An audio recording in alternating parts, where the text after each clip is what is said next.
दोस्तों आज मैं आपको ऐसी रोमांटिक स्टोरी सुनाने वाला हूँ। एक लड़का जिसका नाम रवि था। रवि उत्तर प्रदेश के मैनपुर देहात का रहने वाला था। दोस्तों रवि की पहले भी शादी हो चुकी थी। पहली पत्नी 2 महीने शादी के बाद छोड़कर चली जाती है।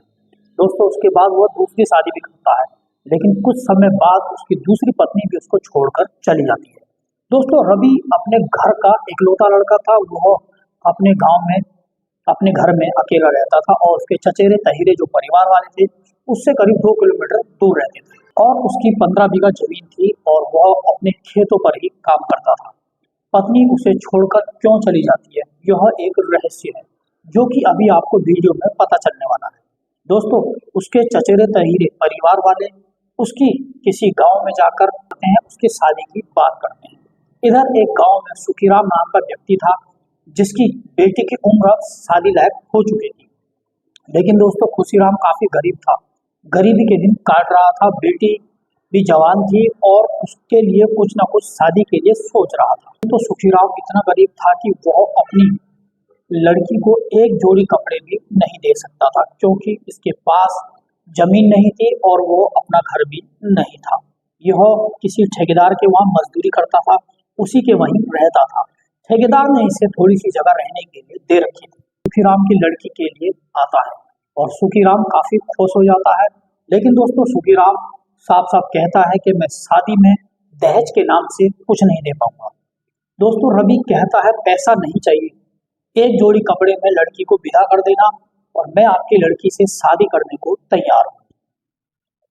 दोस्तों सुखीराम दोस्तों सुखीराम काफी खुश होता है। वह सोचता है कि लड़की को लड़का मिल गया है और दहेज भी नहीं देना पड़ेगा। दोस्तों इधर रवि काफी खुश था, उसके मन में भी लड्डू फूट रहे थे और वो काफी मुस्कुरा रहा था। दोस्तों लड़की का नाम सुप्रिया था। सुप्रिया काले रंग की थी, उसका रंग काला था। दोस्तों वो गोरी नहीं थी, लेकिन उसका शरीर की जो बनावट थी बहुत अच्छी थी।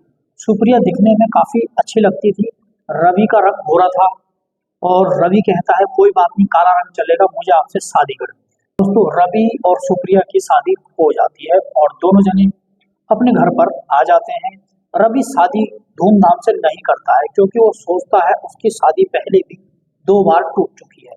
इस वजह से वह शादी चुपचाप तरीके से कर लेता है, यानी कि मंदिर में कर लेता है शादी और किसी को बताता नहीं है। दोस्तों दोस्तों अब सुप्रिया रवि की सुहागरात थी। सुहागरात में रवि अपनी पत्नी के लिए मिठाई लाता है और सोने के कुंडल उसको उपहार में मुंह दिखाई के लिए देता है। तो आज इसकी सुहागरात थी और वह सुहागरात बनाने की तैयारी करता है। पहले अपनी पत्नी से काफी देर तक बातें करता है, बातों बातों में उसको उत्तेजित करता है, यानी कि एडल्ट और सेक्स की बातें करता है। अब सुप्रिया उत्तेजित होने लगती है और रवि भी काफी उत्तेजित हो जाता है और सुप्रिया के कपड़े उतारने लगता है। सुप्रिया को एकदम नग्न अवस्था में कर देता है और खुद भी दोस्तों अपने कपड़े उतार देता है। जब सुप्रिया उसके कपड़े उतारने के बाद उसका प्राइवेट पार्ट देखती है दोस्तों, तो प्राइवेट पार्ट देखकर वो चौंक जाती है, क्योंकि दोस्तों वो अजीब तरीके का था दोस्तों, क्योंकि उसका प्राइवेट पार्ट काफी ठीक था, मतलब अच्छा खासा था। और दोस्तों धीरे धीरे दोनों जने प्यार का रिलेशनशिप बनाने लगते हैं। आज सुप्रिया रवि के साथ जन्नत की सैर करने वाला था। सुप्रिया मन ही मन सोच रही थी और काफी खुश हो रही थी। उसका तो अब आपको पता चलने वाला है कि उसकी पहली 2 पत्नियां उसको छोड़कर क्यों जाती थी।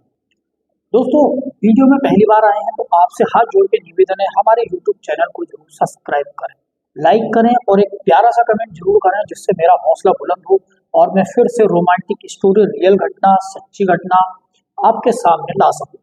दोस्तों अब रवि सुप्रिया के साथ रिलेशनशिप बनाता है और जैसे ही वह अपने प्राइवेट पार्ट को सुप्रिया पर रखता है, सुप्रिया जो है चीखने लगती है दोस्तों। और दोस्तों रवि उसके साथ इतनी जोर जोर से संबंध बनाता है, सुप्रिया से दर्द बर्दाश्त नहीं होता है। सुप्रिया कहती है अब छोड़ दो, तुम आज मार ही डालोगे क्या। लेकिन दोस्तों रवि कहता है काफी समय के बाद मेरी शादी हुई है, आज मैं तुम्हें जी भर के प्यार करूंगा, तुम्हारे साथ संबंध बनाऊंगा। लेकिन दोस्तों उसका मोटा तकड़ा देखकर सुप्रिया दंग रह जाती है, और क्योंकि दोस्तों सुप्रिया को काफी दर्द हो रहा था, अब वह छोड़ने को तैयार नहीं था। लेकिन दोस्तों रवि को तो हवस का भूत सवार था, वह उसको छोड़ नहीं रहा था। उसने पूरी रात 3 से 4 बार सुप्रिया के साथ संबंध बनाए। अब दोस्तों रात का वक्त होता है, वो सो जाते हैं। दोस्तों जैसे ही सुबह का वक्त होता है फिर शाम के बारे में सोचने लगती है, यानी कि रात को फिर से वो सोचती है कि रवि फिर से परेशान करेगा। ये तो जैसे तैसे पूरा दिन निकल जाता है और फिर से रात खाना खाने के बाद रात को 10 बजे का वक्त होता है। रवि फिर से सुप्रिया के साथ संबंध बनाने लगता है और वह फिर से इतनी जोर जोर से संबंध बनाता है, सुप्रिया रात को रोने लगती है। तभी दोस्तों यह सिलसिला 15 से 20 दिन तक लगातार चलता है।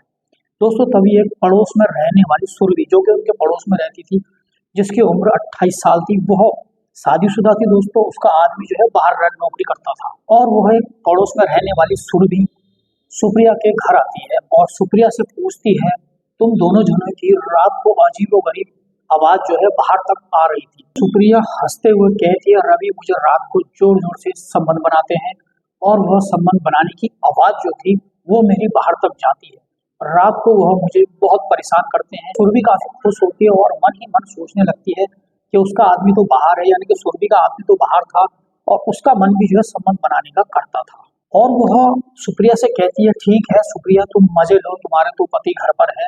दोस्तों जैसे ही रात का वक्त होता है, सुप्रिया और रवि फिर से संबंध बनाने लगते हैं और सुरभि बाहर से सब कुछ देख रही थी और सुरभि का मन भी अंदर ही अंदर उत्तेजित हो रहा था।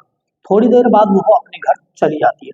दोस्तों अब रवि के साथ सुरभि का मन भी संबंध बनाने का कर रहा था। दोस्तों इधर सुप्रिया 1 महीने के लिए अपने मायके चली जाती है और रवि उसको छोड़कर अपने घर वापसी आ जाता है, क्योंकि दोस्तों रवि के घर में गन्ना काटने का काम चल रहा था, यानी कि उसने अपने खेतों में गन्ना बो रखा था। दोस्तों वह सुबह सुबह नाश्ता नहीं करता था और दोपहर के खाना खाने के लिए घर आता था। लेकिन दोस्तों पड़ोस में रहने वाली सुरभि उसके लिए दोपहर में खाना लेकर जाती है, क्योंकि सुरभि उसे अपनी बातों में लेना चाहती थी, अपने झांसे में लेना चाहती थी। सुरभि उसके साथ संबंध बनाना चाहती थी। सुरभि जब रवि के लिए खाना लेकर जाती है तो रवि से कहती है कि मैं तुम्हारे लिए आज अपने हाथों से खाना बनाकर लाई हूँ। यह बात सुनकर रवि चौंक जाता है और कहता है, आज तक तुम कभी खाना लेकर नहीं आई, आज कैसे अचानक तुम आ गए हो। तभी सुरभि बहाना बनाती है और कहती है कि मैंने सोचा सुप्रिया घर पर नहीं है, तुम्हारा ख्याल कौन रखेगा। तो दोस्तों रवि कहता है कि सुप्रिया तो मेरा बहुत ख्याल रखती है, वो तो मुझे रात को भी मेरे साथ जो है संबंध बनाती है, क्या तुम मेरा इस तरीके से ख्याल रखोगी। तो दोस्तों सुरभि तभी मुस्कुराकर हाँ कर देती है और रवि तो जैसे खुशी के मारे पागल हो जाता है और सुरभि अपना पल्लू गिराने लगती है और रवि को बड़े बड़े स्तन अपने दिखाने लगती है, रवि को गंदे गंदे इशारे करने लगती है, रवि के साथ असली हरकत करने लगती है। रवि धीरे धीरे उत्तेजित होने लगता है और दोस्तों आज सुरभि बहुत खुश थी, क्योंकि कई सालों में उसका रवि से संबंध बनाने का मौका मिल रहा था, क्योंकि दोस्तों सुरभि का जो आदमी था वो बाहर था। दोस्तों सुरभि काफी खुश हो रही थी। वो दोस्तों धीरे धीरे सुरभि अपने कपड़े उतार देती है और दोस्तों रवि सुरभि का गोरा बदन देखकर खुश हो जाता है, क्योंकि दोस्तों सुरभि काफी गोरी और चिकनी थी और अपने बड़े बड़े स्तन रवि को दिखाती है और रवि काफी खुश हो जाता है। दोस्तों उसकी पत्नी सुप्रिया जो थी वो काले रंग की थी और गोरा बदन देखकर रवि का कोई ठिकाना नहीं था।